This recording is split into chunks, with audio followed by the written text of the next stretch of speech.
கொடூரமாக டார்ச்சர் செய்யப்பட்டு படுகொலை செய்யப்பட்ட அஜித்குமார் அவர்களின் வீட்டுக்கே போய் சிவகங்கை மாவட்டம் திருபுவனத்தில் இருக்கிற அந்த வீட்டில் போய் அவர்கள் கரம் பற்றி தோளோடு தோள் கொடுத்து மக்களோடு மக்களாக நிற்கிறார் மக்கள் தலைவர் வெற்றி தலைவர் விஜய். போனில் பேசுகிற மன்னராட்சி மனப்பான்மை தலைவர் இல்லைங்க, மக்களோடு மக்களாக நிற்கிற வெற்றி தலைவர்.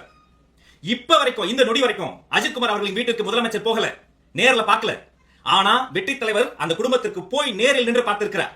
அன்னைக்கு நீட் படுகொலை காலான அனிதா தங்கச்சி வீட்டுக்கு போனதை போல இன்று திருபுவனத்திற்கு நேரில் போய் நின்று இருக்கிறார்.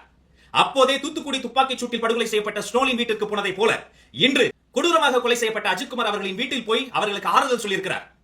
மாண்புமிகு முதல்முறை முதலமைச்சர் மு க ஸ்டாலின் அவர்களே, வேங்கை வயலுக்கு கடைசி வரைக்கும் வராத முதலமைச்சர் அவர்களே, திருபுவனத்தின் அட்ரஸ் உங்களுக்கு தெரியுமா முதல்வர் அவர்களே, அஜித்குமாரின் வீட்டு அட்ரஸ் வேணுமா முதலமைச்சர் அவர்களே, போன்ல பேரம் பேசி போன்ல ஒரு சாரி கேட்ட முடிந்துமா திராவிட மத முதல்வர் அவர்களே, ஐயம் சாரிமா என்று கேட்டு விட்டால் முடிந்து விடுமா சாரி மாடல் முதலமைச்சர் அவர்களே, 24 காவல் மரணங்களுக்கு சாரி கேட்டீர்களா முதலமைச்சர் அவர்களே, நேரில் வராத களத்துக்கு வராத மாண்புமிகு முதலமைச்சர் அவர்களே, எங்க தலைவரை பார்த்து காப்பி அடிச்சாவது களத்துக்கு வருவீங்களா, வெளியில வருவீங்களா, என்னென்ன பேசுறீங்க?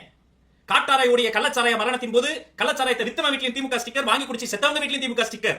அப்போதும் களத்தில் வந்து கள்ளக்குறிச்சி அந்த படுபாதக செயலில் ஈடுபட்டவர்களுக்கு எதிராக களத்தில் வந்து பாதிக்கப்பட்டவரோடு நின்றார்கள் வெற்றி தலைவர். பரந்தூர்ல விவசாயிகளை விவசாயமா விட்டீங்க, விமான நிலைய அகதிகளா மாத்தினீங்களே, அப்போதும் அந்த களத்தில் வந்து நின்றார் எங்களுடைய வெற்றி தலைவர். இப்போது சிவகங்கை திருபுவனத்தில் கொடூரமாக கொலை செய்யப்பட்ட தம்பி அஜித்குமார் அவர்களின் வீட்டில் வந்து களத்தில் வந்து நிற்கிறார் எங்களுடைய வெற்றி தலைவர்.